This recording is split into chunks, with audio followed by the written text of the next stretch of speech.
আসসালামু আলাইকুম ওয়া রাহমাতুল্লাহ। সবাইকে আমরা দ্বিতীয় অধ্যায় নিয়ে আলোচনা শুরু করছি। আমরা আজকে পেশিটিস্যু নিয়ে আলোচনা করব ইনশাআল্লাহ, এবং ক্লাসের শেষে আছে বোর্ড প্রশ্ন সলভ ক্লাস, অর্থাৎ আমরা ক্লাসের শেষে এখন রেগুলার প্রশ্ন সলভ করছি। ইনশাআল্লাহ কয়েকদিনের মধ্যে আমরা দ্বিতীয় অধ্যায় শেষ করতে পারবো ইনশাআল্লাহ। আর আমাদের প্রথম অধ্যায়ের নৈবিত্তিক টেস্ট হয়েছিল এমসিকিউ উইথআউট অপশন নৈবিত্তিক হয়েছিল। আমি পরীক্ষাটাকে সাজিয়েছি এমনভাবে, মডেল টেস্টগুলো আমি এমনভাবে নিচ্ছি যে এমসিকিউ হবে উইথআউট অপশন একটা পরীক্ষা, আর সেকেন্ড পরীক্ষা হবে প্রতিটা অধ্যায়ের দুইটা করে পরীক্ষা। সেকেন্ড পরীক্ষা হবে এমসিকিউ উইথ অপশন প্লাস সৃজনশীল, মানে সৃজনশীল পরীক্ষা নিব। তোমরা সবাই জানো যে নোটিশটা কি। নোটিশটা ছিল যে বৃহস্পতিবার আমাদের পরীক্ষা হবে ইনশাআল্লাহ। বৃহস্পতিবার আমাদের ক্লাস রেগুলার টাইমে চলবে। আমাদের ক্লাস শেষ হলে পরীক্ষার কোশ্চেন সেন্ড করা হবে এবং তখন পরীক্ষা শুরু হবে বৃহস্পতিবার ইনশাআল্লাহ। সৃজনশীল পরীক্ষাটা ফার্স্টে হবে, তারপরে সৃজনশীল পরীক্ষার পরে প্রথমে সৃজনশীল প্রশ্নটা আমি সেন্ড করব গ্রুপে। তারপর হচ্ছে সৃজনশীল পরীক্ষার নির্দিষ্ট টাইম শেষ হয়ে যাওয়ার পরে আমি নৈবিত্তিক পরীক্ষার কোশ্চেন সেন্ড করব গ্রুপে। নৈবিত্তিক পরীক্ষা হবে উইথ অপশন এবং সেটা গুগল ফর্মে হবে। আর সৃজনশীল পরীক্ষা তোমরা সবাই জানো, খাতায় লিখে ছবিটা গ্রুপে পোস্ট করতে হবে এবং প্রথম 50 জন শিক্ষিত মানুষকে দেয়া হবে প্রথম 50 জনের মধ্যে 20 জনকে দেওয়া হবে আকর্ষণীয় শিক্ষাবৃত্তি।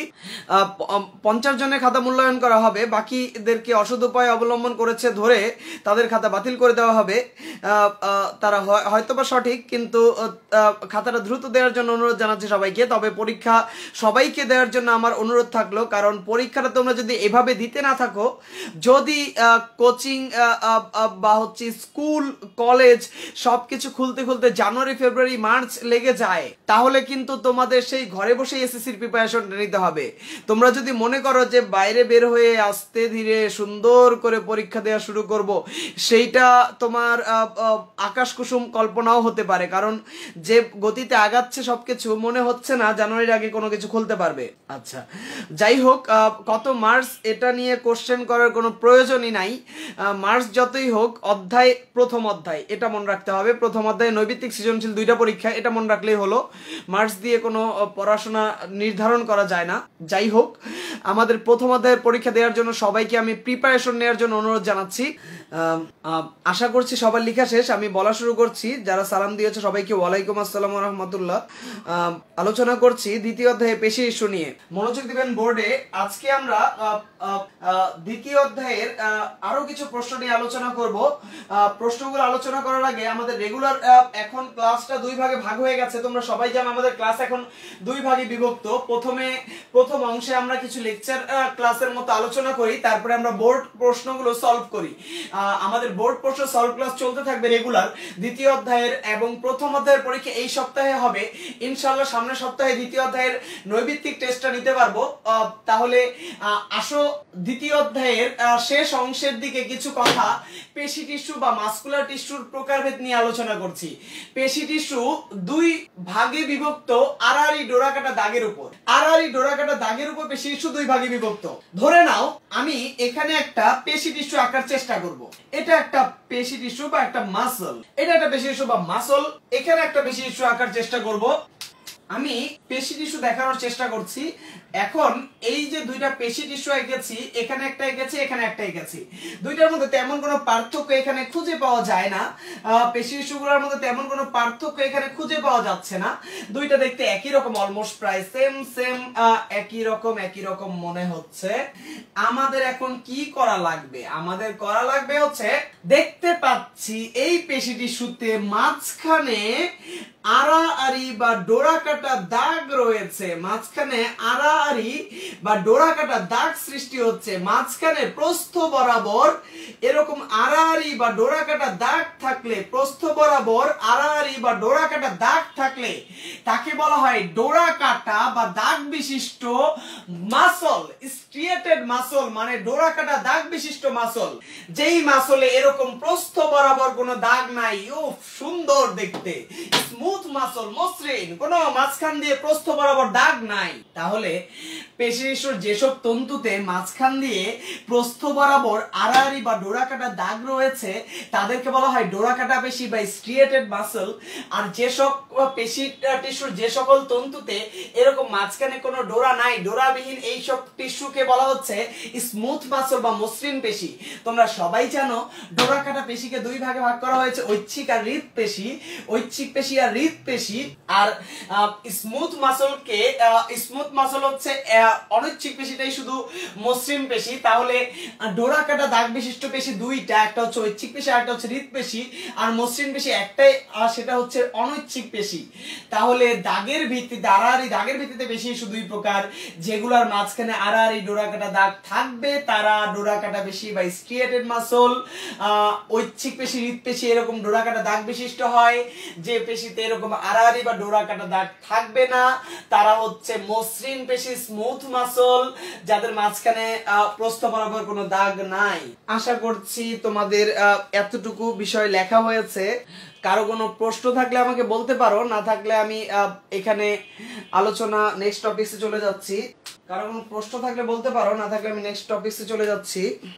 সুমাইয়া আক্তার বলছে ক্লাসের পর এক্সাম নিয়েন না। আমি ক্লাস না নিলে আমারই লাভ, আমি হচ্ছে ক্লাস না নিলে রেস্ট নিতে পারবো, কিন্তু ক্লাস নিলে তোমাদের উপকার হবে, তাই আমি ক্লাসটা নিতে যাচ্ছি।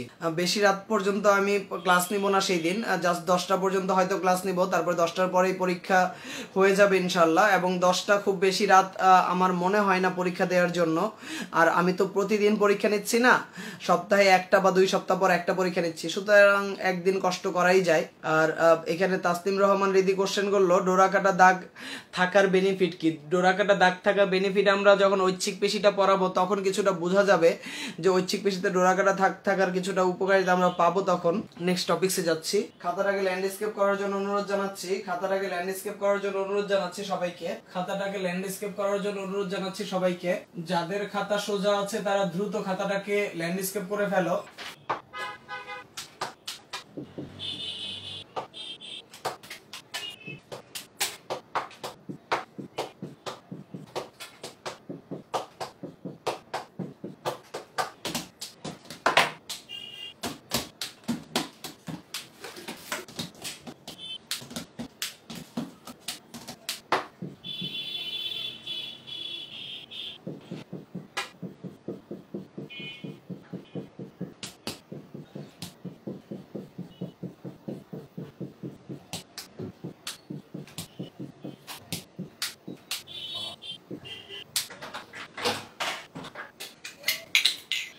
লেখা শেষ হলে দয়া করে কমেন্টস করে জানাবেন লেখাটা কি ক্লিয়ার না অস্পষ্ট। এই কয়েকজন বলছে যে লেখাটা অস্পষ্ট, আসলে কি লেখাটা অস্পষ্ট না তোমরা লেখাটা বুঝতে পারছো, একটু জানাও তো আমাকে কমেন্টস করে। লেখা কি খুবই অস্পষ্ট, একদমই বোঝা যায় না, নাকি ক্লিয়ার আছে আমি তো বুঝতে পারছি না। তোমরা একটু কমেন্টস করে জানাতে পারো। 2-1 জন লিখছে যে লেখাটা বোঝা যাচ্ছে না, নাকি লেখাটা কি আসলেই অস্পষ্ট না ক্লিয়ার আছে। আর লেখা তো একটু ছোট হয়েছে কারণ অনেক লেখা, এজন্য ক্লিয়ার আছে। বড় করে তো লেখার চেষ্টা করি, যদি লেখা কম থাকে, এখানে লেখা বেশি ছিল তাই একটু বড় হয়ে গেছে, ছোট হয়ে গেছে। যাদের ঝাপসা আছে তাদের উদ্দেশ্যে বলতে চাই যে রাতের বেলা অনেক সময় নেটে একটু সমস্যা হয়, তো এজন্য এটা এজন্য রাতের বেলা একটু সমস্যা হয়, এজন্য একটু প্রবলেম হয়। রাতের বেলা দেখি একটু নেটের সমস্যা থাকার কারণে মাঝে মধ্যে এরকম একটু হয় সবারই। আচ্ছা যাই হোক, আমি বলা শুরু করি তাহলে। আসো, আজকে রেজুলেশন একটু কম, ঠিক আছে, আমি রেজুলেশনটা একটু ঠিক করার চেষ্টা করবো নেটের লাইনের সাথে একটু কথা বলে। তাহলে আসো আজকে পড়াটা আলোচনা করি, তারপরে আমরা আবার ঠিক করার চেষ্টা করবো নেট। আচ্ছা, আমরা আজকে আলোচনার বিষয় ছিল পেশি টিস্যু। পেশি টিস্যু নিয়ে আলোচনা করছি আমরা। অলমোস্ট চ্যাপ্টারের শেষ দিকে চলে এসেছি। তোমরা একটা গুরুত্বপূর্ণ নোটিশ অলরেডি জানো যে আগামী ক্লাসে আমাদের পরীক্ষা হবে ইনশাআল্লাহ। এবং আগামী ক্লাসে আমি ক্লাসটাকে দীর্ঘ করব না, মানে ক্লাসের সময় আগামী ক্লাসে খুব শর্ট হবে, মানে আলোচনা করব কম সময় জুড়ে। সেটা হতে পারে 1 ঘন্টা বা 1.5 ঘন্টা আলোচনা করব আমি। 1 ঘন্টা ঘন্টা বা ১৫-১ ঘন্টা আলোচনা লেকচার ক্লাস শেষ হওয়ার সাথে সাথেই আমি তোমাদের কোশ্চেনটা গ্রুপে সেন্ড করব এবং পরীক্ষা সংগঠিত হবে আগামী ক্লাসে ইনশাআল্লাহ। তাহলে মনোযোগ দেওয়ার জন্য অনুরোধ জানাচ্ছি সবাইকে। আমি বলতে চাই তোমরা বাড়ির কাজ অনেকেই জমা দিচ্ছ না। তোমরা যারা এভাবে করে হঠাৎ করে পড়ার আগ্রহ বেড়ে যায় আবার হঠাৎ করে পড়ার আগ্রহ হারিয়ে ফেলো, এই কারণেই তোমরা হচ্ছে ক্ষতিগ্রস্ত হওয়ার সম্ভাবনা রয়েছে। যারা কষ্ট করে এই গতিটা ধরে রাখতে পারছে তারাই কিন্তু সফলকাম হওয়ার সম্ভাবনা রয়েছে। সুতরাং যারা বাইরের কাজ করেছো তাদেরকে অসংখ্য ধন্যবাদ। যারা বাইরের কাজ করো নাই, জ্ঞানমূলক কোশ্চেনগুলো লিখবা। আজকে আমি আরো কিছু অনুধাবনমূলক কোশ্চেন বাইরের কাজ হিসেবে দিব। যেই প্রশ্নগুলো দিচ্ছি বোর্ডের কোশ্চেনগুলো খুবই ইম্পর্টেন্ট এবং আমি যেভাবে বলছি সেভাবেই যদি লিখে বাইরের কাজগুলো করতে পারো ইনশাআল্লাহ তোমরা সফলকাম হবা। আসো পেশি ইস্যু নিয়ে আলোচনা করছি। একটু আগে পেশি ইস্যুর একটা প্রকারভেদ ছিল ডোরা কাটা দাগের ভিত্তিতে। ডোরা কাটা দাগ থাকলে ডোরা কাটা বেশি, না থাকলে ডোরাবিহীন বেশি। এবার অবস্থান গঠন কাজের ভিত্তিতে পেশি ইস্যু 3 ধরনের: ঐচ্ছিক পেশি, ভলান্টারি মাসল, ডোরা কাটা পেশি, স্ট্রিয়েটেড মাসল। অনৈচ্ছিক পেশি ইনভলান্টারি মাসল, মসৃণ পেশি, স্মুথ মাসল।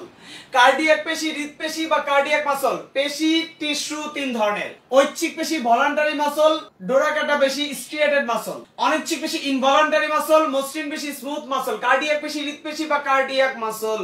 আলোচনা করছি পেশি টিস্যু বা মাসকুলার টিস্যু নিয়ে। পেশি টিস্যুর তিনটার প্রকারের পার্থক্য সহকারে আলোচনা করব। 1 নাম্বার, ঐচ্ছিক পেশি দেখতেই নলাকার, নলের মতো। অনৈচ্ছিক পেশি দেখতে মাকু আকৃতি। অনৈচ্ছিক পেশি দেখতে মাকু আকৃতি। মাকু মানে বুঝো? মাকু মানে হচ্ছে মাঝে মোটা, দুই প্রান্তে চিকন। মাঝে মোটা, দুই প্রান্তে চিকন। একটা ছেলে এসেছে আমার কাছে ব্যাচ করতে যার মাঝে মোটা, পেটটা বড়, মাথা চিকন, পাও চিকন। তাহলে তোমরা সবাই দেখে ওই ছেলেটাকে বলছো ছেলেটা মাকু আকৃতির, মানে মাঝে মোটা, দুই প্রান্ত চিকন। ছেলেটা ক্লাস করতে এসেছে, ওর মাঝখানে পেটটা বড় হয়ে গেছে, মাথা আর পা দুইটা চিকন চিকন। তাহলে এরকম মাঝে মোটা, দুই প্রান্তে চিকন যদি হয় তাহলে তাকে মাকু আকৃতি বলে। এবং কার্ডিয়াক পেশি বা হৃদপেশিতেও আমরা দেখতে পাচ্ছি নলের মতো আকৃতি। আমরা ঐচ্ছিক পেশিতে দেখতে পাই শাখা প্রশাখা নাই, একটা লম্বা সুতা, শাখা প্রশাখা নাই। আমরা অনৈচ্ছিক পেশিতেও দেখতে পাই শাখা প্রশাখা নাই, কিন্তু আমরা হৃদপেশি বা কার্ডিয়াক পেশিতে দেখতে পাই শাখা প্রশাখা রয়েছে। মাঝখানে প্রস্থ বরাবর দাগকে আমরা বলি আড়াআড়ি ডোরা যুক্ত দাগ। ঐচ্ছিক পেশিতে আড়াআড়ি ডোরা রয়েছে, অনৈচ্ছিক পেশিতে কোনো আড়াআড়ি দাগ আমরা দেখতে পাচ্ছি না। হৃদপেশিতেও আড়াআড়ি ডোরা রয়েছে। এবার ঐচ্ছিক পেশিতে ঐচ্ছিক পেশির এই একটা তন্তুর মধ্যে, এই একটা তন্তু হচ্ছে একটা কোষ। ঐচ্ছিক পেশির একটা তন্তুতে একাধিক নিউক্লিয়াস থাকে, অনেক নিউক্লিয়াস একটা তন্তুতে। ঐচ্ছিক পেশির একটা তন্তুতে অনেক নিউক্লিয়াস থাকে, একাধিক নিউক্লিয়াস। কিন্তু অনৈচ্ছিক পেশিতে একটাই নিউক্লিয়াস থাকে। আর হৃদপেশিতেও এই তন্তুতে একটা, এই তন্তুতে একটা করে নিউক্লিয়াস। ঐচ্ছিক পেশির নিউক্লিয়াসটা থাকে পরিধির দিকে চেপে থাকে, অনৈচ্ছিক পেশির নিউক্লিয়াসটা কেন্দ্রে থাকে। হৃদপেশির নিউক্লিয়াসটাও মাঝখানে বা কেন্দ্রে রয়েছে। তোমরা একটা গুরুত্বপূর্ণ কথা মনে রাখবা, পেশির মার্কিং করার সময় সবসময় একটা ইনফরমেশন আমরা দিব। পেশির আবরণ হচ্ছে সার্কোলেমা, পেশির আবরণকে বলে সার্কোলেমা। আর পেশির মাঝে যে তন্তুগুলো থাকে সেই তন্তুগুলোকে বলে মায়োফাইব্রিল। পেশির বাইরে আবরণকে বলে সার্কোলেমা, ভিতরে তন্তুগুলোকে বলে মায়োফাইব্রিল। এই হচ্ছে 3 প্রকার পেশির মধ্যে পার্থক্য। ঐচ্ছিক পেশির থাকে হচ্ছে অস্থিতন্ত্রে, মানে হচ্ছে আমাদের হাত পায়ের বাইরে। ঐচ্ছিক পেশি থাকে অস্থিতন্ত্রে, মানে হাত পায়ের বাইরে। বাইরে যা আছে সব ঐচ্ছিক পেশি, আর ভেতরে যা আছে সব অনৈচ্ছিক পেশি। লেখা আছে হৃৎপিণ্ড, মেরুদণ্ডী প্রাণীদের রক্তের নালী, পৌষ্টিক নালী, দেহের অভ্যন্তরে যত অঙ্গ আছে সব অনৈচ্ছিক পেশি। যেমন খাদ্য হজমের সময় আমাদের নাড়ি ভুঁড়ি যে আস্তে আস্তে সংকুচিত প্রসারিত হয়, সবগুলো অনৈচ্ছিক পেশি। খাবার গিলে ফেলেছো, গেলার পরে খাবার ভিতরে কি হচ্ছে তুমি আর জানো না, এই কাজটা করছে অনৈচ্ছিক পেশি। দেহের ভেতরে সকল অঙ্গ অনৈচ্ছিক পেশি হলেও দেহের ভেতরে একটা অঙ্গ হচ্ছে হৃৎপেশি, সেটার নাম হচ্ছে হৃৎপিণ্ড। হৃৎপিণ্ডের পেশি হচ্ছে হৃৎপেশি। সংজ্ঞা বলবো, ঐচ্ছিক পেশি সংকোচন প্রসারণ প্রাণীর ইচ্ছা অনুযায়ী নির্ভরশীল। ঐচ্ছিক পেশির নামই ঐচ্ছিক পেশি, তাহলে ইচ্ছার উপর নির্ভরশীল। ঐচ্ছিক মানে ইচ্ছার উপর নির্ভরশীল। তুমি ঐচ্ছিক সাবজেক্ট নিতে পারো বায়োলজি অথবা হচ্ছে হায়ার ম্যাথ। ঐচ্ছিক সাবজেক্ট মানে তোমার ইচ্ছা, তুমি কোনটাকে ঐচ্ছিক সাবজেক্ট বা এক্সট্রা সাবজেক্ট নিবা। এখানে হচ্ছে ভলান্টিয়ারদেরকে বলা হয় স্বেচ্ছাসেবক। স্কুলে ভলান্টিয়ার দ্বারা করায় যাদের ইচ্ছা, স্বেচ্ছাসেবক। ইচ্ছা তারা হচ্ছে স্বেচ্ছাসেবকের কাজ করে, যাদের ইচ্ছা নাই তারা ঘুরে বেড়ায়। তাহলে ঐচ্ছিক পেশি হচ্ছে যে পেশি সংকোচন প্রসারণ প্রাণীর ইচ্ছা অনুযায়ী নির্ভরশীল। আর যেমন আমার হাত পা আমার ইচ্ছার উপর নির্ভরশীল, আমার হাত পা আমার ইচ্ছার উপর নির্ভরশীল। কিন্তু অনৈচ্ছিক পেশি সংকোচন প্রসারণ প্রাণীর ইচ্ছার উপর নির্ভরশীল নয়। অনৈচ্ছিক পেশি সংকোচন প্রসারণ প্রাণীর ইচ্ছা অনুযায়ী নির্ভরশীল নয়। আমি খাবার খেয়েছি, আমার পাকস্থলী যে কি করতেছে খাবারকে আমি জানি না, আমার পাকস্থলীকে আমি একটু নেড়ে দেখতে পারি না, আমার পাকস্থলী সংকোচন প্রসারণ আমি করতে পারি না, এগুলো সব অনৈচ্ছিক পেশি। তাহলে যে পেশি সংকোচন প্রসারণ প্রাণীর ইচ্ছা অনুযায়ী নয় তাকে বলা অনৈচ্ছিক পেশি। মেরুদণ্ডী প্রাণীদের হৃৎপিণ্ডে বিদ্যমান বিশেষ ধরনের অনৈচ্ছিক পেশি। হৃৎপিণ্ডের সংকোচন প্রসারণ আমার ইচ্ছার উপর নির্ভরশীল নয়। তাহলে হৃৎপিণ্ড হচ্ছে বিশেষ ধরনের অনৈচ্ছিক পেশি। হৃৎপিণ্ড সংকোচন প্রসারণ প্রাণীর ইচ্ছার উপর নির্ভরশীল নয় বলে হৃৎপেশিকে বলে বিশেষ ধরনের অনৈচ্ছিক পেশি। মেরুদণ্ডী প্রাণীদের হৃৎপিণ্ডে বিদ্যমান বিশেষ ধরনের অনৈচ্ছিক পেশিকে বলে হৃৎপেশি। তোমাদের পরীক্ষায় একটা প্রশ্ন আসে যে হৃৎপেশির গঠন ঐচ্ছিক পেশির মতো, কিন্তু হৃৎপেশির কাজ কার মতো? অনৈচ্ছিক পেশির মতো। হৃৎপেশিটা দেখতে নলের মতো, হয়ে গেল ঐচ্ছিক পেশির মতো। হৃৎপেশিটার আড়াআড়ি দাগ রয়েছে, হয়ে গেল ঐচ্ছিক পেশির মতো। হৃৎপেশির গঠনটা ঐচ্ছিক পেশির সাথে অনেকটাই মিলে যায়, দেখতেও একই রকম মনে হচ্ছে, কিন্তু হৃৎপেশি কাজ করতে পারে অনৈচ্ছিক পেশির মতো, মানে হৃৎপেশির কাজ করার ইচ্ছার উপর নির্ভরশীল নয়। তাহলে হৃৎপেশিটা হচ্ছে দুইটা পেশির মতোই, একটার মতো গঠন। হৃৎপেশির গঠন ঐচ্ছিক পেশির মতো, কাজ অনৈচ্ছিক পেশির মতো। গেল এটা। হৃৎপেশির গঠন ঐচ্ছিক পেশি আর কাজ হচ্ছে অনৈচ্ছিক পেশির মতো। ঐচ্ছিক পেশির সংকোচন প্রসারণ প্রচন্ড জোরে হয়, হাত পায়ের সংকোচন ভয়ঙ্কর জোরে হয়। মানুষ একটা হাত দিয়ে বল করছে কত স্পিডে, স্ট্যাম্প ভেঙে যাচ্ছে একটা বল করার ফলে, কত জোরে সে মানে হচ্ছে হাতের এই কাজ করতে পারে। একটা বলকে ফুটবল গোলকিপার কিক করতেছে, একবার থেকে হচ্ছে কিক করে আরেকবারে পাঠাই দিচ্ছে। আজিমপুর থেকে একটা বলকে হচ্ছে কিক করেছে, পাঠাই দিচ্ছে হচ্ছে মণিপুরে। তাহলে এভাবে দ্রুত সংকুচিত প্রসারিত হতে পারে ঐচ্ছিক পেশি। আর অনৈচ্ছিক পেশি সংকোচন প্রসারণ খুবই ধীরে, মন্থর, খুবই ধীরে।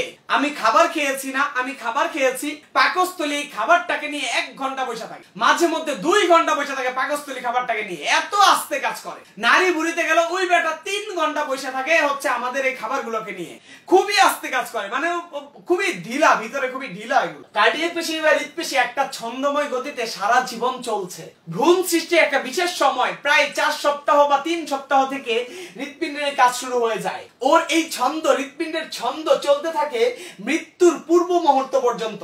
একটা নির্দিষ্ট ছন্দময় গতিতে সংকুচিত প্রসারিত হয়ে সারা দেহে রক্ত সরবরাহ করে। হৃৎপিণ্ডের ছন্দ শেষ হয় যখন আমাদের জীবনের ছন্দ শেষ হয়, অর্থাৎ আমরা যখন মৃত্যুবরণ করি তখন হৃৎপিণ্ডের এই ছন্দ পতন ঘটে। তাহলে আমরা আলোচনা করছি অবস্থান, গঠন, কাজের ভিত্তিতে পেশি 3 ধরনের: ঐচ্ছিক পেশি, অনৈচ্ছিক পেশি, হৃৎপেশি। ঐচ্ছিক পেশিগুলো নলের মতো, অনৈচ্ছিক পেশি মাকু আকৃতির, কার্ডিয়াক পেশি বা হৃৎপেশিও নলের মতো। ঐচ্ছিক পেশি শাখা প্রশাখা নাই, অনৈচ্ছিক পেশিতে শাখা প্রশাখা নাই, হৃৎপেশিতে শুধু শাখা প্রশাখা রয়েছে। ঐচ্ছিক পেশিতে আড়াআড়ি ডোরা রয়েছে, অনৈচ্ছিক পেশিতে আড়াআড়ি দাগ নাই, হৃৎপেশিতে আড়াআড়ি দাগ রয়েছে। হৃৎপেশির বিশেষ ধরনের আড়াআড়ি দাগকে বলা হয় ইন্টারক্যালেটেড ডিস্ক। হৃৎপেশির বিশেষ ধরনের আড়াআড়ি দাগকে বলে ইন্টারক্যালেটেড ডিস্ক। হৃৎপেশির বিশেষ ধরনের আড়াআড়ি দাগকে বলে ইন্টারক্যালেটেড ডিস্ক। ঐচ্ছিক পেশিতে সাধারণত একটা নিউক্লিয়াস থাকে, ঐচ্ছিক পেশিতে একাধিক নিউক্লিয়াস থাকে যেগুলো পরিধির দিকে চেপে থাকে। অনৈচ্ছিক পেশিতে একটা নিউক্লিয়াস কেন্দ্রে থাকে, হৃৎপেশিতে একটা নিউক্লিয়াস কেন্দ্রে বা মাঝে থাকে। প্রত্যেক পেশির বাইরে আবরণের নাম হচ্ছে সার্কোলেমা এবং হচ্ছে ভিতরে তন্তুগুলোর নাম মায়োফাইব্রিল। ঐচ্ছিক পেশির সংকোচন প্রসারণ প্রাণীর ইচ্ছার উপর নির্ভরশীল। অনৈচ্ছিক পেশির সংকোচন প্রসারণ প্রাণীর ইচ্ছার উপর নির্ভরশীল নয়।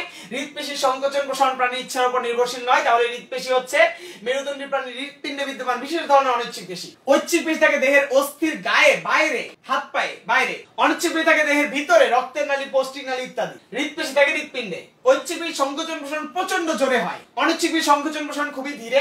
হৃৎপেশি সংকোচন প্রসারণ ভ্রূণের একটা নির্দিষ্ট সময় থেকে মৃত্যুর আগ পর্যন্ত ছন্দময় গতিতে নির্দিষ্ট গতিতে চলতে থাকে। তোমাদের কারো কোনো প্রশ্ন থাকলে বলতে পারো, না থাকলে আমি নেক্সট টপিকে চলে যেতে চাই। কারো কোনো প্রশ্ন থাকলে বলতে পারো, না থাকলে আমি নেক্সট টপিকে চলে যেতে চাই।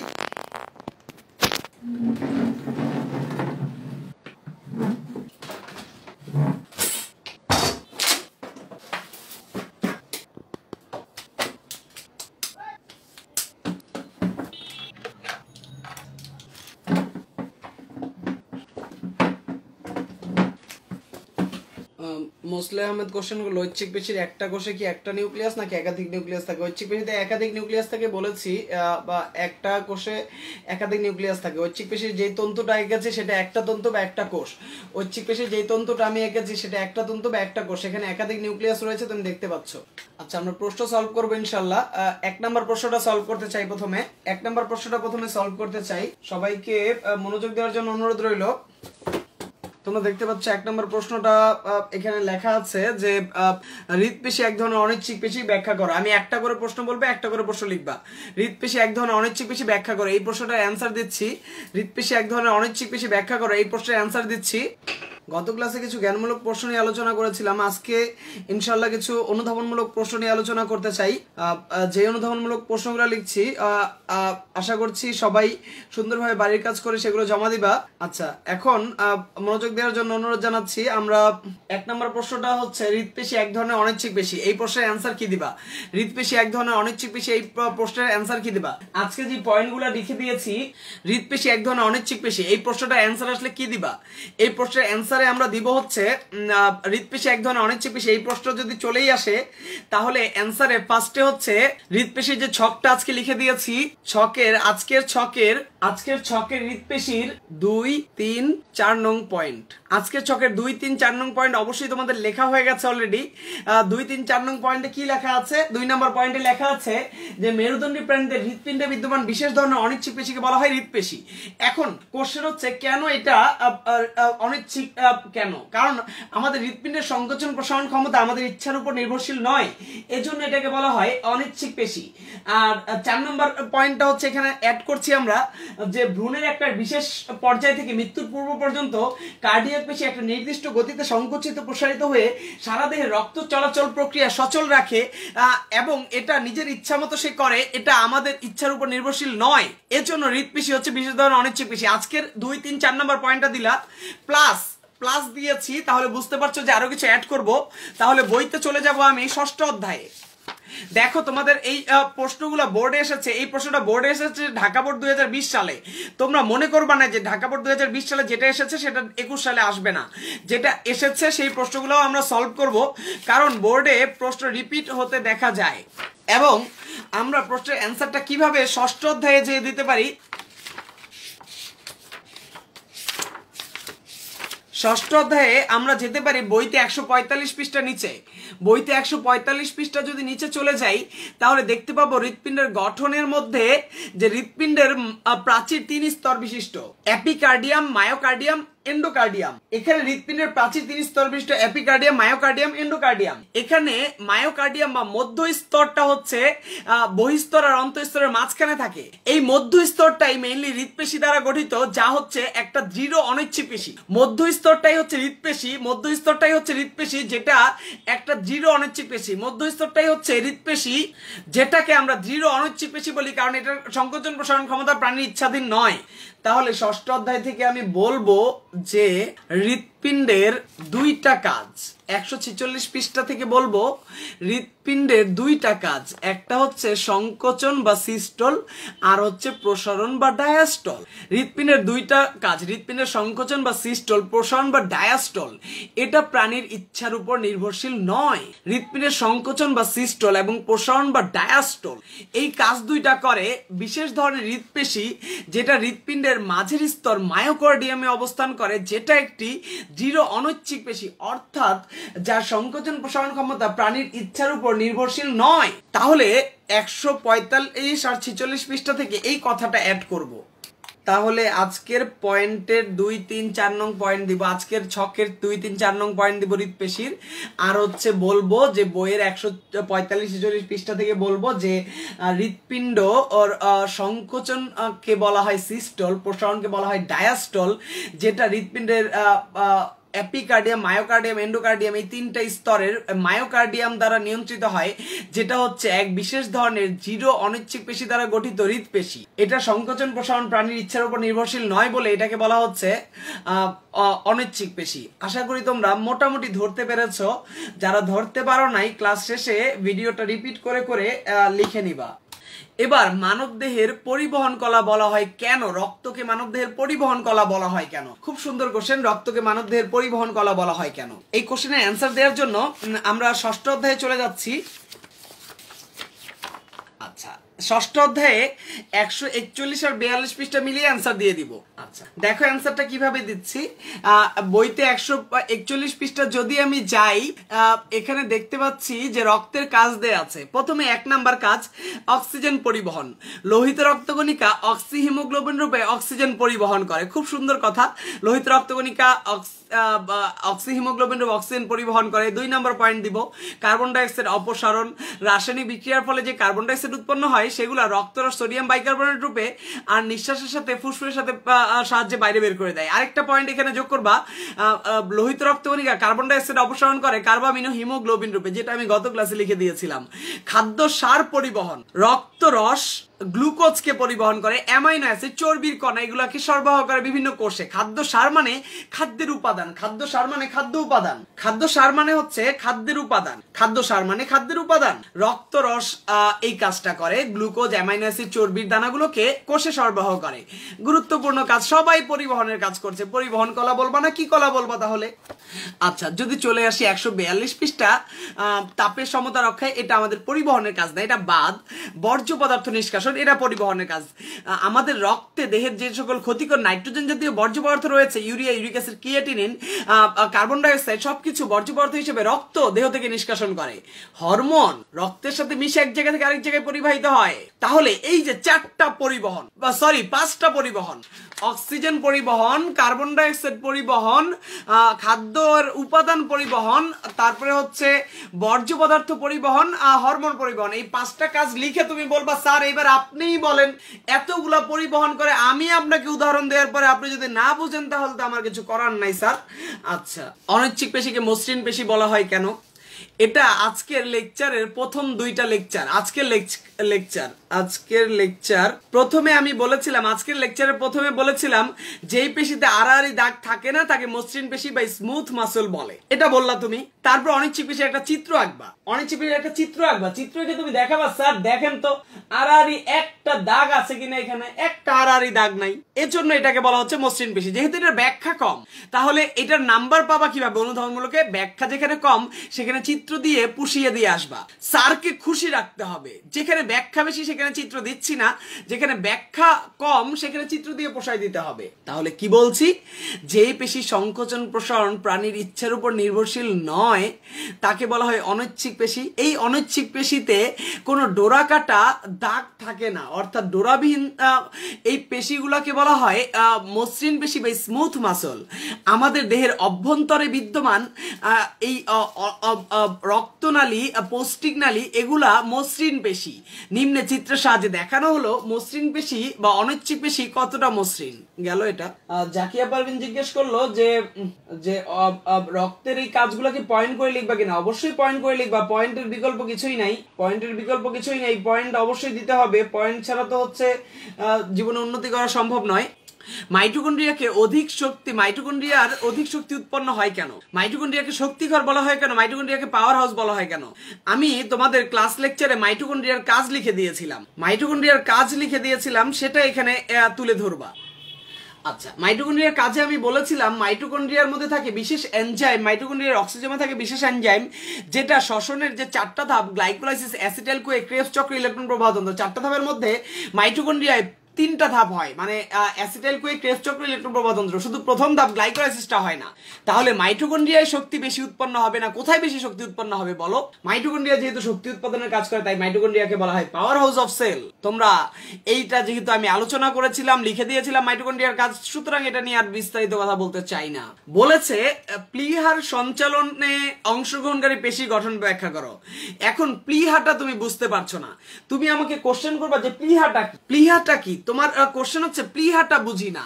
হ্যাঁ, প্লীহাটা বোঝানোর চেষ্টা করব। চলে আসো আমার কাছে বোর্ডে, আমি তোমাদেরকে প্লীহাটা বোঝানোর চেষ্টা করতে চাই।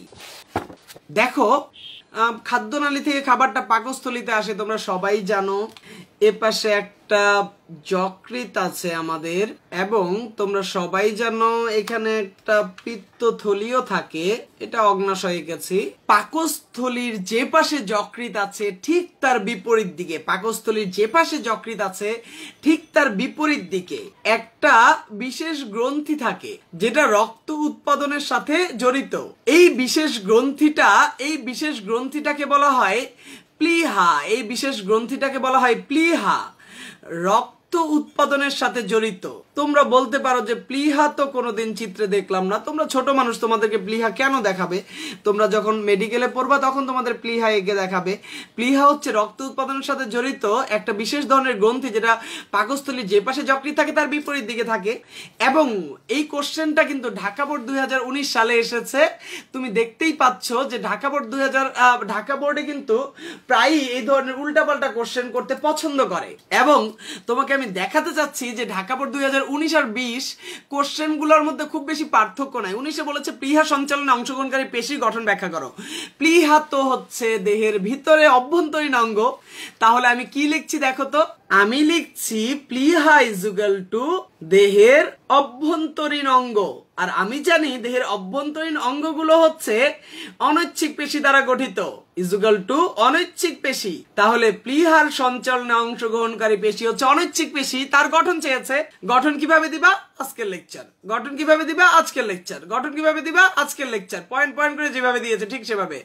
আর হচ্ছে 20 সালে কোশ্চেন এসেছে, 19 সালে এসেছে অনৈচ্ছিক পেশির গঠন, আর 20 সালে এসেছে হৃৎপেশি এক ধরনের অনৈচ্ছিক পেশি ব্যাখ্যা করো। দেখো কোশ্চেনের মধ্যে খুব বেশি পার্থক্য নাই, হুবহু কোশ্চেন রিপিটও আসে। সুতরাং তোমরা বোর্ডের কোশ্চেন গুলা সলভ করলে কিছু কোশ্চেন সেম টাইপের তোমরা পেয়ে যেতে পারো।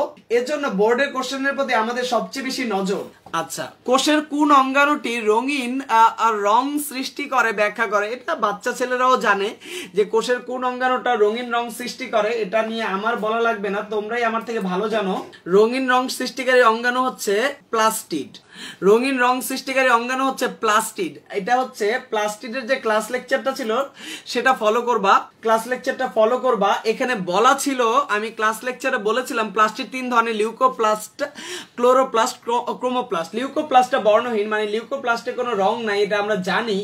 কিন্তু ক্রোমোপ্লাস্টে 4টা রং থাকে, carotene, xanthophyll, phycocyanin, phycoerythrin. Carotene, xanthophyll, phycocyanin, phycoerythrin. আমি বলেছিলাম তোমাদের ক্যারোটিন, জ্যান্থোফিল, ফাইকোসায়ানিন, ফাইকোঅ্যারিথ্রিন। আমি বলেছিলাম এই ক্যারোটিন, জ্যান্থোফিল এটা তোমরা বইতেও পাও, বইতে পেতে পারো 23-24 পৃষ্ঠা। বইয়ের 23 আর 24 পৃষ্ঠা পাবা তোমরা। এটা বইয়ের 23 আর 24 পৃষ্ঠা তোমাকে আমি দেখিয়ে দেই যে আচ্ছা 23 পৃষ্ঠা 24 পৃষ্ঠা আমি দেখাতে পারি। ক্লোরোপ্লাস্টে মেইনলি থাকে হচ্ছে ক্লোরোফিল, যার কারণে সে সবুজ হয়। তাছাড়া ক্লোরোপ্লাস্টে আছে ক্যারোটিনয়েড, যেটা হলুদ, কমলা, লাল 3টা রঙের একটা মিশ্রণ। তাহলে ক্লোরোপ্লাস্টে থাকে ক্লোরোফিল। মাঝে মধ্যে ক্লোরোফিলের ঘাটতি হলে পাতা অন্য কালার হয়, তার কারণ হচ্ছে এতে ক্লোরোফিল ছাড়াও আছে ক্যারোটিনয়েড, যেটা হলুদ, কমলা, লাল রঙের একটা মিশ্রণ। ক্রোমোপ্লাস্টে থাকে ক্যারোটিন, যেটা কমলা কালার, ফাইকোঅ্যারিথ্রিন, যেটা লাল কালার, ফাইকোসায়ানিন, যেটা নীল কালার, জ্যান্থোফিল, যেটা হলুদ কালার, লিউকোপ্লাস্ট বর্ণহীন। এই যে রংগুলা, এই রংগুলার কথা যদি তুমি উল্লেখ না করো তুমি এই প্রশ্নে ভালো মার্কস পাবা না। এই রংগুলা উল্লেখ না করলে তুমি ভালো মার্কস পাবা না। তুমি উদাহরণও দিতে পারো যে স্যার ক্লোরোফিলে ক্লোরোপ্লাস্টে থাকে ক্লোরোফিল, যার কারণে এটা সবুজ রং প্রদান করে। তাছাড়া ক্যারোটিনয়েড থাকে হলুদ, কমলা, লাল। আর এটা থাকে হচ্ছে পাতা আর সবুজ কাণ্ডে। ক্লোরোপ্লাস্ট বেশি থাকে পাতা আর সবুজ কাণ্ডে। ক্রোমোপ্লাস্ট কই থাকে? স্যার ফুল, পাতা, রঙিন পাতা এবং বিভিন্ন অন্যান্য আকর্ষণীয় অংশ, যেমন গাজরের মূলও থাকতে পারে। কি কি থাকে? জ্যান্থোফিল হলুদ, ক্যারোটিন কমলা, ফাইকোঅ্যারিথ্রিন লাল, ফাইকোসায়ানিন নীল, এগুলো থাকে। লিউকোপ্লাস্ট হচ্ছে মূলে, ভ্রূণে, এগুলাতে থাকে, যেগুলাতে কোনো কালার থাকে না, এটা বর্ণহীন। তাহলে ক্লোরোপ্লাস্ট, ক্রোমোপ্লাস্ট, লিউকোপ্লাস্ট যেহেতু রং প্রদান করছে বিভিন্ন, এর জন্য এটাকে বর্ণ গঠনকারী অঙ্গাণু বলে। আশা করি তোমরা বুঝতে পেরেছো। সেন্ট্রোজোম বলতে কি বোঝায়? বলছে আমাদের সেন্ট্রোজোম বলতে কি বোঝায়। সেন্ট্রোজোম বলতে কি বোঝায়? আসলে সেন্ট্রিওল আর সেন্ট্রোস্ফিয়ার দুইটাকে একত্রে বলে সেন্ট্রিওল। এটা বইতে পাও তোমরা 29 পৃষ্ঠা, কিন্তু 29 পৃষ্ঠা বই থেকেও লিখতে পারো, অথবা সাথে আমার ক্লাস লেকচারটাকেও অ্যাড করতে পারো। ক্লাস লেকচারে আমি বলেছিলাম সেন্ট্রোজোম সম্পর্কে। সেন্ট্রোস্ফিয়ার আর সেন্ট্রোজোমকে একত্রে সেন্ট্রিওল বলে। কোন টিস্যুকে পরিবহন টিস্যু বলা হয় ব্যাখ্যা করো। এই পরিবহন টিস্যু নিয়ে আমি ক্লাস লেকচারে ব্যাখ্যা দিয়েছিলাম ক্লাস লেকচারে জটিল টিস্যু বা পরিবহন টিস্যু। জটিল টিস্যু বা পরিবহন টিস্যু হচ্ছে দুই প্রকার, একটা হচ্ছে জাইলেম আর একটা হচ্ছে ফ্লোয়েম। জাইলেম আর ফ্লোয়েম এটা হচ্ছে উদ্ভিদের ক্ষেত্রে।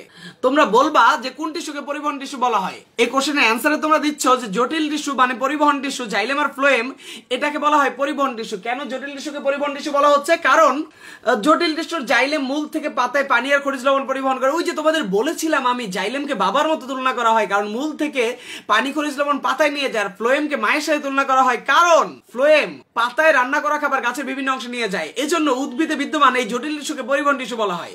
এবার মানুষের ক্ষেত্রেও বলবা, মানুষের ক্ষেত্রে রক্ত ইজ ইকুয়াল টু পরিবহন টিস্যু, এটা হচ্ছে প্রাণীদের ক্ষেত্রে। তাহলে এই কোশ্চেনের অ্যান্সারে আমরা দুইটা জিনিস টানবো। উদ্ভিদের ক্ষেত্রে জটিল টিস্যুকে পরিবহন টিস্যু বলে, জাইলেম ফ্লোয়েম পরিবহন করে বলে, আর রক্তকে পরিবহন টিস্যু বলে প্রাণীর ক্ষেত্রে। সেটার অ্যান্সার তো হচ্ছে আমরা বলেছি রক্ত কি কি পরিবহন করে, অক্সিজেন, কার্বন ডাই অক্সাইড, তারপরে হচ্ছে খাদ্যের উপাদান, হরমোন, তাছাড়া বর্জ্য পদার্থ এগুলো পরিবহন করে। এর জন্য রক্তকে পরিবহন টিস্যু বলা যেতে পারে। এবার তোমাদের প্রশ্ন থাকলে প্রশ্ন নিব, না থাকলে আজকে বাড়ির কাজ থাকবে এই 7টা প্রশ্ন। দেখো আমি তোমাদেরকে 7টা প্রশ্ন বাড়ির কাজ হিসেবে দিয়েছি, গুরুত্বপূর্ণ এই 7টা অনুধাবনমূলক কোশ্চেন। আশা করছি তোমরা খুব সুন্দরভাবে নোট করে বাড়ির কাজ হিসেবে জমা দিবা। যারা গত ক্লাসের বাড়ির কাজটা করো নাই তাদের কাছে আমার অনুরোধ থাকলো দয়া করে বাড়ির কাজগুলো করে ফেলো, তোমাদের ভালোর জন্য বলছি। কারো কোনো প্রশ্ন থাকলে প্রশ্ন নিব, আর প্রশ্ন না থাকলে আজকের ক্লাসটা এখানে আমি সমাপ্ত করে দিতে চাচ্ছি।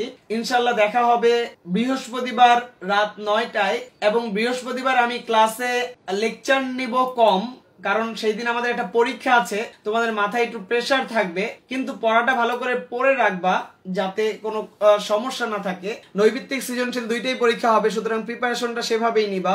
দেখা যাচ্ছে নকশির কোনো সমস্যা নাই, মেঘার কোনো সমস্যা নাই, রূপালী আক্তার বুঝতে পেরেছে, আসিফ শাহরিয়ার ওয়ালাইকুম আসসালাম ওয়া রাহমাতুল্লাহ, ফারদিন আহমেদ আমি ওয়ালাইকুম আসসালাম ওয়া রাহমাতুল্লাহ, সবাইকে ওয়ালাইকুম আসসালাম, নকশি ওয়ালাইকুম আসসালাম ওয়া রাহমাতুল্লাহ, আর সবাইকে ওয়ালাইকুম আসসালাম ওয়া রাহমাতুল্লাহ। আশা করছি কারো কোনো সমস্যা নাই। সবাইকে বাড়ির কাজ সুন্দরভাবে করে জমা দেওয়ার জন্য অনুরোধ রইল। আজকে এতটুকুই থাকবে, বিদায় নিতে যাচ্ছি। ওয়ালাইকুম আসসালাম সবাইকে। তাহলে আজকে এতটুকুই থাকুক, সবাইকে আসসালামু আলাইকুম ওয়া রাহমাতুল্লাহি ওয়া বারাকাতুহু।